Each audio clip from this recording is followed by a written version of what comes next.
So, ang video natin for today ay pag-uusapan natin kung ano nga ba ang mga tips para mapili ng broker o masilik agad ng broker.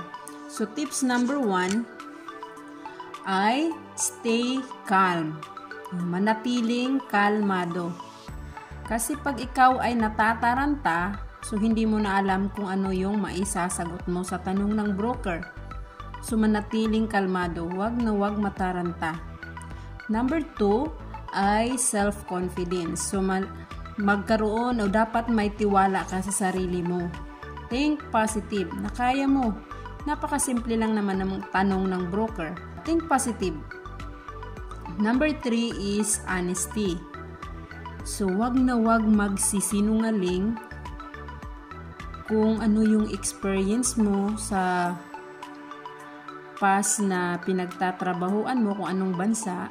Wag na wag kang magsisinungaling. Tulad halimbawa, sabihin mong marunong kang magluto, hindi ka naman marunong magluto, o di ba? Baka sakaling masilik ka ng broker at magkaroon ka kaagad ng employer. At pagdating mo doon sa Romania ay sabihin ng employer mo, okay, magluto ka dyan. Tingnan natin kung alam mo bang magluto. Tapos, hindi mo naman pala alam. So, tapos na tayo doon sa honesty. Meron ding yung white lies.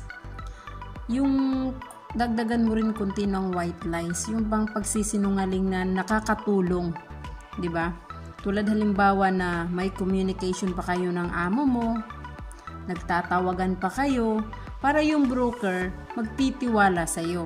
Kasi may mga minsan, hinihingi nila yung number ng employer mo na tinetest ka ng broker kung nagkaaway ba kayo ng amo mo, parang ganun.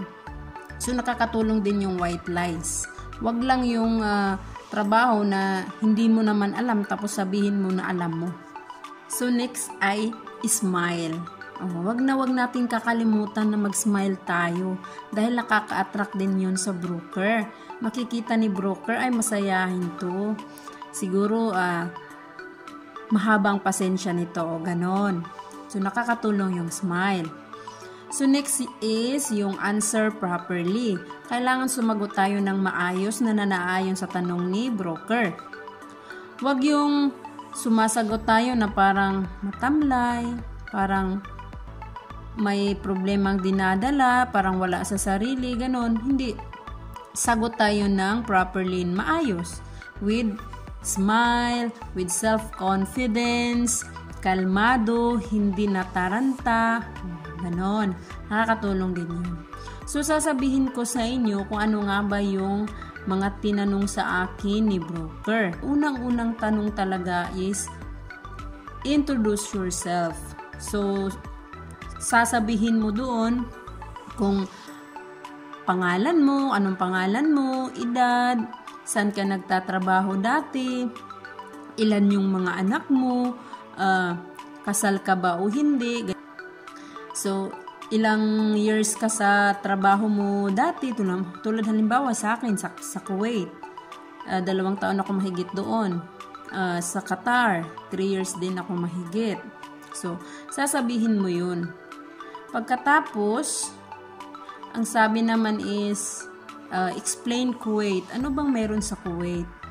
Gaano kalaki ang bahay? How many members of the family? Ilan kayong katulong? Ano-ano ba yung nagiging trabaho mo doon? Same as Qatar, ganun din. Sa Qatar kasi, napakalaki ng bahay. So, sinabi ko doon na ang laki ng bahay, malaki yung bahay ng amo ko, may swimming pool sa baba, sa basement, sa ground floor, napakalaking sala, napakalawak, sa second floor, first floor din, second floor, ang laki ng bahay. Then, sa kung tulad halimbawa, masilik ka na ni broker, ikaw yung nasilik ni broker.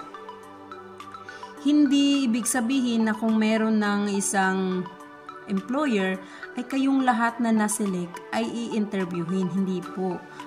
Kumbaga sa is by category kayo or group by group, di ba? Kasi mayroong naselect na hindi walang experience mag-alaga ng baby, tapos yung amo naghahanap ng may experience sa pag-alaga ng baby, o parang ganon. O diba? Kasi nag-coincide siya sa mga experience mo. So yun lang ang video natin for today. Sana nakatulong ito sa mga kababayan natin na magbabalak papuntang Romania.